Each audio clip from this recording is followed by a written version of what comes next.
Les femmes du Burkina ont des profils et des parcours bien différents. Qu'elles soient instruites ou illettrées, beaucoup s'illustrent par leur réussite et leur courage. Comment ont-elles fait pour sortir des sentiers battus?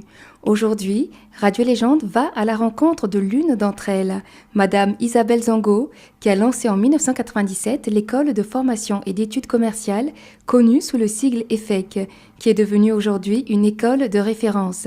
Notre choix s'est porté sur cette femme forte qui a pris son destin en main, pour que son expérience puisse inspirer d'autres femmes. Vous suivez Radio Légende, nous émettons à Ouaga sur la 94.4 FM, à Bobo-Dioulasso sur la 103.1 et partout ailleurs sur la chaîne 438 du bouquet Canal+. Le thème de notre entretien, entrepreneuriat et leadership féminin. Je suis Laure Sawadogo pour animer cet entretien. Nous recevons Madame Isabelle Zango, chef d'entreprise. Je rappelle qu'elle est directrice et fondatrice de l'EFEC. Madame Zango, bonsoir. Oui, bonsoir madame. Quel est votre parcours professionnel pour devenir chef d'entreprise et surtout la femme leader que vous êtes aujourd'hui? Femme leader, je vous remercie, c'est un compliment. Ce qui m'a motivée, c'est déjà en droite ligne de ma carrière d'enseignante, parce que s'investir dans la formation, dans l'enseignement privé, c'est en droite ligne de ma formation de base qui se veut enseignante de lycée, enseignante du supérieur. Et c'est dans ce contexte que je voulais apporter ma partition dans la canalisation de l'éducation des enfants et en apportant aussi quelques possibilités au niveau de l'EFEC. Avant d'ouvrir votre propre école, vous avez donc enseigné dans d'autres établissements? Absolument, j'ai été enseignante au lycée technique Charles Lavigerie pendant 9 ans. Et les techniques de secrétariat et de communication et d'organisation. Et de 89 à 96 par là. Et j'ai exercé donc à Lavigerie comme professeur de lycée. Et parallèlement, je donnais aussi des cours dans d'autres écoles privées comme le CEC de Madame Bambara, dont on se souvient encore, et qui a été une pionnière dans l'enseignement privé, comme la Chambre de commerce qui avait l'école de profession commerciale. Et en tout cas, j'apportais déjà ma pierre dans l'enseignement et dans des écoles privées, mais principalement basées au lycée technique Charles Lavigerie. Avant d'ouvrir votre propre école, vous avez donc enseigné dans d'autres établissements. Vous étiez simple enseignante jusqu'en 96 et en 97, vous êtes devenue fondatrice d'école. Comment avez-vous pu matérialiser votre rêve, celui de créer l'EFEC? Bon, voyez-vous, souvent c'est une question de personnalité forte. Et ma formation de base, c'est secrétaire de direction. Je vous disais tantôt que j'ai fait 9 ans dans l'enseignement des techniques de secrétariat avant la création de l'EFEC. Pour repartir à la formation universitaire que j'ai reçue en tant que secrétaire de direction, il m'a fallu là-bas pas 9 ans, mais 9 mois pour me rendre compte que la personnalité n'allait pas trop avec un travail d'exécution, où il faut être là pour recevoir des ordres. Je n'aimais pas trop, il n'y avait pas une autonomie. Être secrétaire, assistante de direction, tu n'as pas une autonomie forte dans la prise, le développement des initiatives. Et comme depuis l'enfance, j'ai toujours voulu enseigner, à tel point que j'ai failli arrêter mes études pour aller dans l'enseignement de base, dans l'enseignement primaire. Mais bon, après, j'ai pris le courage, j'ai continué encore un peu. Alors, au bout de 9 mois, j'ai senti que le secrétariat de direction ne me convenait pas. J'ai dû repartir en formation pour aller dans l'enseignement secondaire et pouvoir ainsi mettre en œuvre mon rêve d'enfance qui était toujours d'enseigner. Parce qu'au moins au niveau de l'enseignement, tu as une autonomie dans la gestion de ta classe, même si tu es assujetti au programme de l'État, au programme que tu dois inculquer aux enfants. Tu as une autonomie quand même dans la gestion de ta classe. Tu as l'administration qui est là, qui gouverne toute l'école, mais dans la classe, tu es le chef à bord. Comme vous venez de le dire, toute petite déjà, vous étiez passionnée par l'enseignement.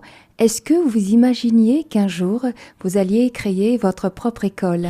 Bon, pas forcément. Je pense que c'est aller dans une suite logique. Sinon, je pensais plutôt enseigner, mais pas plutôt créer. Ça, je ne vous dirais pas que c'était un rêve d'enfant.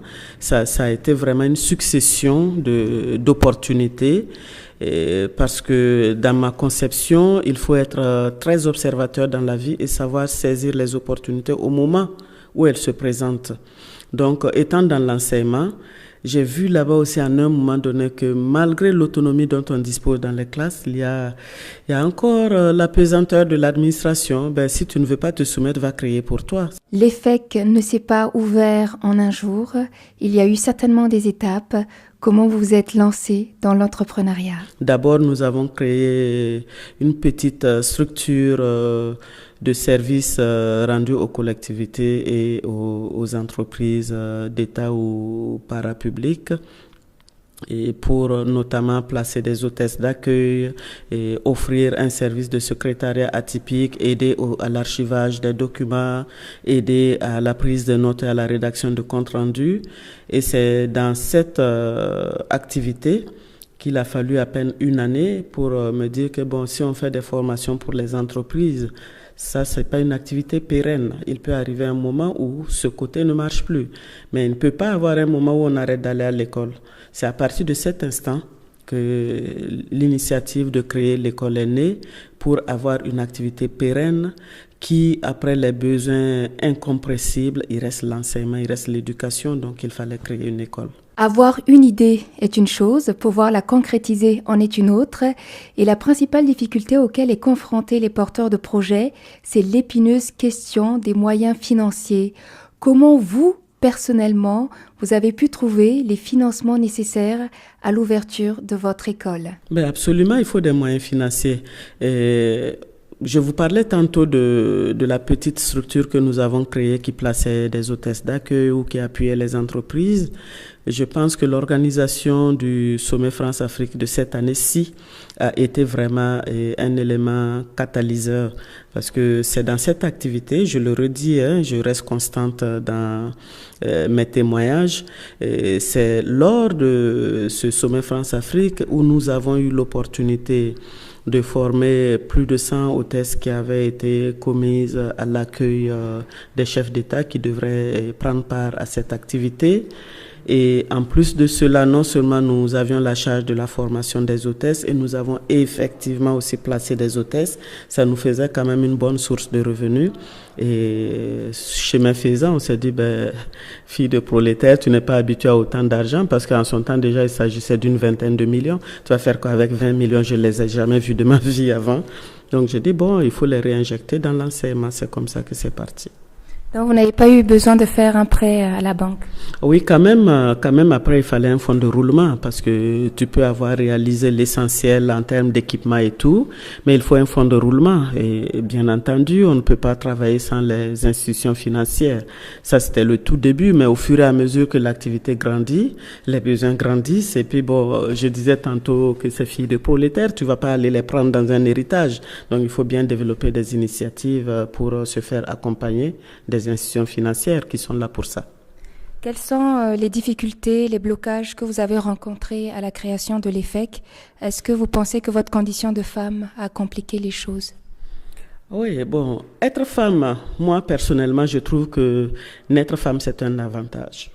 C'est un avantage parce que il y a des choses, bon, d'habitude on dit ce que femme veut, même Dieu le veut. Mais ça, c'est peut-être imagé. Mais sur le terrain, si tu es femme qui entreprend, il faut prêter la culotte des hommes, sinon ça ne peut pas aller. Tout à l'heure, nous aurons l'occasion de revenir sur vos rapports avec les hommes.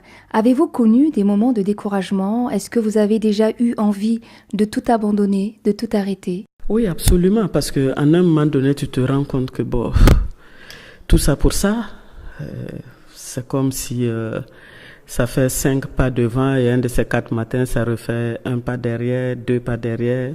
Et il faut toujours rester debout, il faut toujours rester brave. Il y a des moments, absolument, je ne vous dirai pas que tout a été un long fleuve tranquille, je n'aurais pas dit la vérité. Il y a des moments où, absolument, tu as besoin de tout claquer parce que être au four, au moulin, au champ, au marché, c'est pas évident. Déjà, l'adage dit qu'être au four et au moulin, c'est pas aisé, mais moi, j'ajouterais être au moulin, au marché, il faut aller moudre, il faut venir vendre, il faut faire tout ça. C'est pas évident. En un moment donné, tu te demandes, bon, si ça va, c'est la peine encore de continuer. Parce qu'entre vie d'épouse, entre vie de maman, entre vie de chef d'entreprise, entre vie de femme tout simple, ce n'est pas du tout aisé. Mais on reste debout. Justement, les femmes portent tellement de casquettes, elles doivent assurer tellement de responsabilités que quand on se lance dans une entreprise de telle envergure que constitue la création d'entreprise, il y a la vie familiale qui n'est malheureusement pas toujours compatible avec la vie professionnelle. Comment vous avez pu gérer, mener de front votre statut de chef d'entreprise, votre vie de mère et d'épouse? Bon, j'ai peut-être eu la chance d'avoir mes enfants tôt. Parce que ma dernière née a 17 ans et l'aînée a 30 ans. Il y a 30 ans, j'étais encore simple enseignante, j'avais tout mon temps. Mais quoique, c'est pas facile. Les avoir tôt est une chose, mais entre-temps, les problèmes des enfants aussi changent. Quand tu n'ouvres pas l'œil et le bon, à tout le temps avoir la tête dans le guidon professionnel, on peut se retourner, trouver que de ce côté, c'est un peu abîmé. Mais heureusement, bon... Je rends grâce à Dieu vraiment, le côté familial n'a pas pris un coup. Le côté familial n'a pas pris un coup. C'est satisfaisant. C'est satisfaisant. Je suis l'heureuse grand-mère aujourd'hui d'une petite fille. Ça a pris forme de part et d'autre. Chacun a trouvé son chemin et puis bon, on fait avec. Félicitations pour votre rôle de grand-mère. Donc, vous avez 2 enfants, c'est bien ça? J'ai 2 garçons et 2 filles. J'ai 2 garçons et 2 filles. Les garçons sont les aînés, 30 ans, 26 ans. Et les petites, ce ne sont plus des petites, hein, c'est 20 ans et 17 ans. Donc, c'est déjà bientôt aussi des petites femmes. Donc, voilà, ça va, ça se passe bien. Quel rôle a joué votre époux? Y a-t-il eu des barrières ou plutôt du soutien, des encouragements? Au début, ça a été compliqué parce que ce n'est un secret pour personne. À Ouagadougou, tout se sait. Et je ne suis pas à mon premier mariage. Et mon premier mariage, je le dis à l'antenne, je n'ai pas peur de m'assumer. C'est le côté professionnel qui a clashé. Ah oui, tu laisses ton travail où tu me suis, sinon, bon, voilà, tu repars chez tes parents. Donc, malheureusement, j'en fais le témoignage à cœur ouvert. Et bon, j'ai choisi le chemin professionnel en son temps. Je dis, bon, si ça ne peut pas aller ensemble, je suis fille de prolétaire, j'insiste sur ça. Sans le travail, je ne suis pas.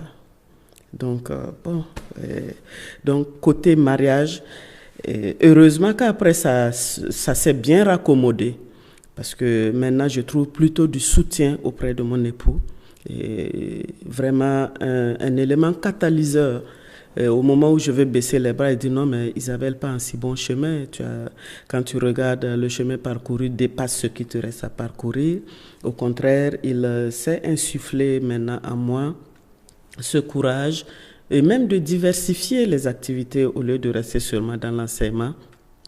Ce matin, je lui ai dit gentiment que tu es le grand homme derrière la grande dame qu'on pense que je suis. Et vous pensez que c'est une fierté pour lui? Oui, je peux le dire, il est fier. Il est vraiment fier parce que s'il y a des opportunités qui se rattachent à mon travail, je sens qu'il m'appuie beaucoup. Comme si c'était pour compenser le premier faux pas où la vie conjugale n'a pas su se faire avec la vie professionnelle. Mais si je peux déjà me permettre de parler du soir de ma vie, bon, ce n'est plus la jeunesse, mais bon, c'est pas tant que ça non plus. Je peux dire que bon, tout est bien qui finit bien. Le constat est là, trop souvent en Afrique, les hommes imposent aux femmes un choix cornélien à faire entre leur vie professionnelle et leur vie de couple. Pourquoi faut-il que le mariage soit un frein à l'entrepreneuriat féminin, à l'occupation de postes de responsabilité par les femmes, à l'épanouissement professionnel tout simplement? Quel est votre message, Madame Zongo, à l'endroit des hommes qui nous écoutent actuellement? Oui, en réalité, ce que j'aime dire pour taquiner un peu les hommes, et en réalité, c'est plutôt la journée des hommes qu'on devrait célébrer. Parce que quand une femme a l'argent, nos chers maris, on ne prend pas deuxième mari. On ne prend pas deuxième bureau, troisième bureau. C'est pour monsieur et les enfants. C'est après qu'on se retourne, on se rend compte, ah tiens, il y a les parents qui sont là, faut quand même rester dans le sentiment de redevabilité envers ses parents. Mais quand madame a gagné, c'est la famille tout entière qui est heureuse. Elle va déjà faire la fierté de monsieur de dire que c'est mon épouse qui fait tel ou tel, qui occupe tel ou tel poste ou qui fait tel ou tel travail. Et les enfants vont être fiers de dire que maman fait telle ou telle chose. Et encore une fois, on va peut-être penser un jour à plutôt célébrer la journée des hommes parce que nous, on a tous les 364 jours pour nous. Et quand nous on réussit, c'est le mari qui est heureux, les enfants qui sont heureux. On n'a pas de deuxième ni de troisième bureau. On entend souvent les reproches des hommes à l'égard des femmes du fait que quand elles réussissent, elles veulent tenir tête au mari et l'argent qu'elles gagnent, c'est uniquement pour elles. Elles ne contribuent pas aux besoins de la famille. Et Madame Zongo, et vous personnellement, quelle est votre expérience au sein de votre foyer? Voyez-vous, tout est une question d'éducation. Je ne vois pas mon bonheur au-delà de ma famille. Et puis, quand vous êtes éduqué dans l'humilité, vous ne pouvez pas faire une grosse tête. Je vais vous partager une anecdote qui est vraie avec photo à l'appui. Malheureusement, chez vous, c'est une radio. Et j'ai une photo où mes enfants m'ont prise en train de tenir l'eau pour que mon mari lave ses mains.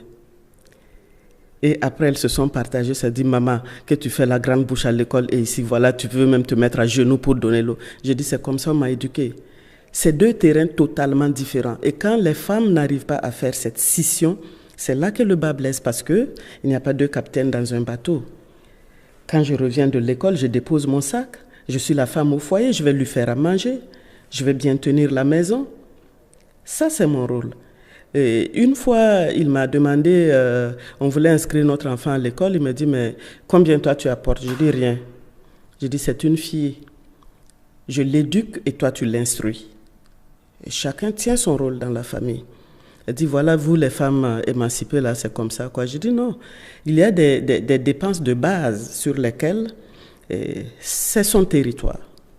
Après, si tu veux faire plaisir à la famille, qu'il te donne ton assommant, tu trouves que c'est peu et tu ajoutes, ça c'est de bonne guerre, on est né trouver que nos mamans font comme ça. Mais qu'il ne te donne pas du tout, on n'est pas d'accord. Qu'il ne fasse rien du tout pour les enfants, on n'est pas d'accord. Mais qu'il fasse à la hauteur de ce qu'il peut, on se complète. C'est absolument un élément de complémentarité où le succès professionnel n'a rien à y voir. On ne peut pas déporter le succès professionnel dans le foyer, sinon ça va clasher. Il faut savoir rester humble. On a été éduqués à être femme soumise. Ça peut paraître paradoxal, mais moi je prône, parce que souvent on prend un exemple. L'ampoule est grillée, je ne monte pas pour le changer, j'attends qu'il vienne. Pourquoi? Si on était pareil, je peux monter changer mes ampoules. Donc ça c'est très élémentaire pour conseiller à mes sœurs, quelle que soit l'ascension professionnelle d'une femme. On est obligé d'être soumise. Vous suivez Radio Légende 94.4 FM à Ouaga et 103.1 à Bobo-Dioulasso. Nous recevons Madame Isabelle Zongo, directrice fondatrice de l'EFEC, l'école de formation et d'études commerciales, qui au fil des années est devenue une école de référence à Ouagadougou. Nous nous entretenons sur l'entrepreneuriat et le leadership féminin à travers son expérience personnelle qu'elle a bien voulu partager avec les auditrices ainsi que les auditeurs de Radio Légende.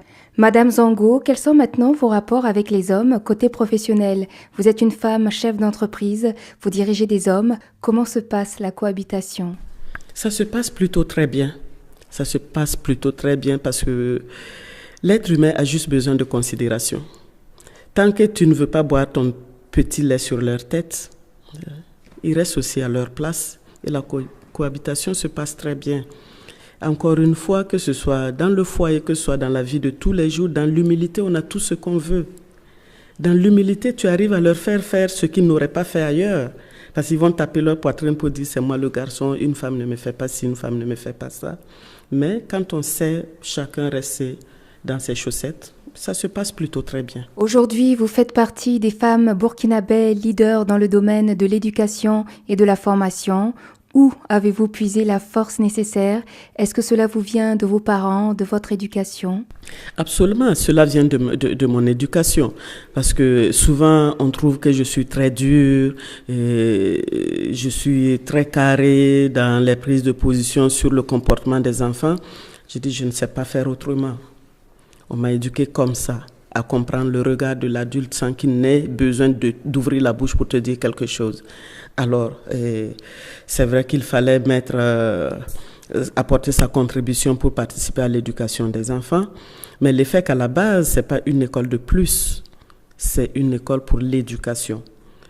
Savoir être à l'heure, savoir être respectueux des anciens, des aînés, savoir se prendre en charge, et c'est absolument nécessaire. Donc je pense que mon éducation contribue beaucoup à l'éducation des enfants, qui sont tous maintenant les miens. Parce que le bonheur de voir quelqu'un qui a réussi après être passé à l'EFEC, ils sont nombreux, parce que vous imaginez, depuis 21 ans, c'est quand même quelque chose. Beaucoup ont réussi et c'est une fierté. Ceux qui ont accepté écouter et évoluer dans la rigueur que nous voulons inculquer aux enfants, ils ont souvent le courage de revenir témoigner à Madame Zongo, merci, parce que quand je suis allé à tel service, je suis plus à l'aise parce que je suis habitué à la rigueur. Quelle a été justement votre vision en construisant ce centre de formation? Une vision matérielle ou bien une vision participative au développement de ce pays? Une vision participative, parce que vous allez vous rendre compte que l'EFEC aujourd'hui, ce n'est pas l'enseignement. Si je voulais rester dans une vision matérielle, il y a longtemps que j'aurais laissé tomber le côté enseignement. Parce que qui veut faire fortune n'investit pas dans l'éducation.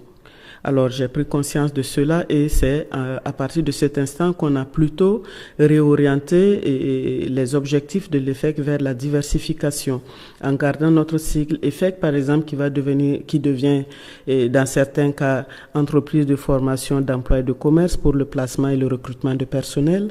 Vous allez trouver événements festifs et cérémonies qui va organiser des cérémonies à travers notre salle de conférence de 600 places qui est en cours de finition, à travers notre maison d'hôtes où ça va être évasion, fêtes et conférences avec une salle de réunion dedans. Donc quand tu te rends compte que l'enseignement n'est pas la poule aux œufs d'or, il ne faut pas brader l'avenir des enfants. Et dans un esprit participatif, l'école est là, avec son autonomie de gestion, parfois pas, mais comme il y a d'autres opportunités qui peuvent coiffer le côté matériel, parce que ce n'est pas de la philanthropie non plus. Si tu peux gagner ailleurs, autant garder l'école pour faire la participation. C'est ainsi, par exemple, que depuis l'année dernière, les classes de 6e ne sont pas payantes à l'EFEC. Ça, c'est une histoire vraie. Quand l'enfant a au moins 7 sur 10 de moyenne après son CEP, nous, on le prend gratuitement. Ça, c'est notre esprit participatif. Parce que quand tu regardes l'argent qu'on va payer en 6e, c'est pas pour dire que c'est pas rien, mais c'est le retour de l'ascenseur. Moi, j'ai étudié gratuitement à la charge de l'État. J'ai toujours été élève boursière du début à la fin de mes études. On ne peut pas donner de bourse en tant que tel, mais soulager un parent qui ne sait pas où inscrire son enfant, juste pour la classe de 6e, c'est quand même notre participation aussi. Donc, pour revenir à votre question, c'est l'esprit participatif, mais utiliser cette notoriété aujourd'hui pour faire valoir et marcher d'autres activités qui restent dans la droite ligne du secrétariat, de l'appui au personnel, de l'organisation de cérémonies. C'est l'EFEC qui nous permet de nous faire connaître et du coup de scinder les deux, l'esprit participatif pour l'éducation, l'esprit matériel pour d'autres activités plus porteuses. La femme burkinabé, de par son éducation traditionnelle, n'a pas été sensibilisée à devenir entrepreneur. Comment peut-on promouvoir, selon vous, l'entrepreneuriat féminin au Burkina Faso et booster les femmes? Alors, je ne sais pas si d'autres femmes, d'ailleurs, ont été éduquées à devenir entrepreneurs. Et il y a des fibres qu'on développe en soi, il y a des choses qu'on soit burkinabé ou sénégalaise ou je ne sais pas, dans d'autres contextes nationaux. Je ne pense pas qu'on éduque certaines femmes à devenir entrepreneurs, mais au contraire, moi je dirais que les femmes burkinabées sont très entreprenantes. Quand tu vas voir des images insolites de la femme qui pédale son vélo avec sa bassine de fraises sur la tête à l'équilibre et entend l'enfant au dos et tout cela, elle est entreprenante. C'est peut-être une question de confiance en soi et d'excès d'humilité. Et nous allons souvent à des réunions internationales. Quand on va demander à la Sénégalaise ce qu'elle sait faire, elle va parler avec beaucoup d'assurance et tout, l'ivoirienne, etc. Arrivée au Burkinabé, elle va dire « je vais essayer ». Même quand elle sait faire, elle va dire « je vais essayer ». C'est plutôt une question de confiance en soi qu'il faut inculquer et puis peut-être développer des cercles d'échange. C'est vrai que les affaires de femmes ne vont jamais loin, mais il y en a quand même de plus en plus qui sont des femmes-hommes qui ont besoin souvent d'inspiration et de petits cercles d'échange pour cultiver la confiance en soi. Comment devient-on leader? Quel est le secret de la réussite? Vous insistez sur le mot leader, Laure. Merci si c'est un compliment, mais on ne se rend même pas compte en tant qu'on est leader. Moi, en tout cas, je ne vois pas en quoi on va dire oui, elle est leader. Leader par rapport à qui? Parce que quand tu dis qu'une ville est éloignée, il y a encore une autre devant. Mais ce sont les gens qui disent que vous êtes une femme battante, une femme leader. Oui, j'accepte volontiers, mais vraiment en gardant la tête sur les épaules. Mais comment on fait? Le secret de toute réussite, j'insiste, est dans l'humilité. Il faut savoir raison garder. Parce que quand tu fais la grosse tête, et c'est la manière de Alpha Blondy, donc il faut faire vraiment savoir raison garder. Et savoir que l'homme n'est rien sans l'homme. Quand tu viens au monde, c'est un homme qui t'accueille. Quand tu dois aller de l'autre côté aussi, c'est un homme qui te prend posé là-bas. Donc, comment tu peux te départir des autres? Et c'est dans l'humilité qu'on grandit. Abaisse-toi et Dieu te grandira. Et enfin, pour terminer cet entretien, quel est votre dernier message pour donner aux autres femmes le courage d'entreprendre? Il y a 4 secrets dans la réussite d'une femme. Peut-on les connaître? L'intelligence. Il faut être très intelligente et savoir saisir les opportunités. Il faut avoir le courage parce qu'il y a plein de peaux de banane. Et il faut avoir la volonté de foncer même quand ça paraît difficile. Et le 4e secret, c'est savoir se taire. Parce qu'on dit que la bouche d'une femme est son carquois, mais il faut savoir la fermer, sinon on ne peut pas avancer. Moi, si j'ai un conseil à donner à mes sœurs qui veulent entreprendre, elles n'ont qu'à faire faire siens ces 4 secrets que je viens de partager avec eux. Il faut de l'intelligence. Parce que si tu ne sais même pas que telle chose qui est en train de se passer devant toi est une opportunité d'affaires, ce sera trop tard. Mais après, tu dis non, je n'y arriverai jamais. Il faut du courage. Et les premières difficultés se mettent, tu dis bon, je laisse tomber. Il faut de la volonté de continuer. Et tant que tu ne sais pas te taire, rien n'avancera. Alors, prenons acte de ces 4 secrets et je pense que ça portera ses fruits. Le chemin peut être long. Et 21 ans, 96 que j'ai commencé la petite activité de placement de personnel et l'école en 97, donc depuis bientôt un quart de siècle, et savoir qu'on n'a pas tout de suite. C'est un long chemin de croix toute la vie. Et quand tu veux tout de suite, ça ne peut pas payer. Merci à vous, Madame Isabelle Zango. Je rappelle que vous êtes chef d'entreprise et directrice fondatrice de l'EFEC, l'école de formation et d'études commerciales. Votre témoignage, j'en suis sûre, va prouver à d'autres femmes qu'elles sont assez fortes pour matérialiser leurs rêves. Être une battante, c'est un état d'esprit. Il faut croire en ses capacités. Et sachez surtout qu'il n'y a pas de petits ou de grands combats. Il n'y a que des défis à relever et ce pouvoir réside en chacun de nous. C'était Laure Sawadogo, à la technique, à la réalisation et à l'animation. Je vous retrouve la semaine prochaine.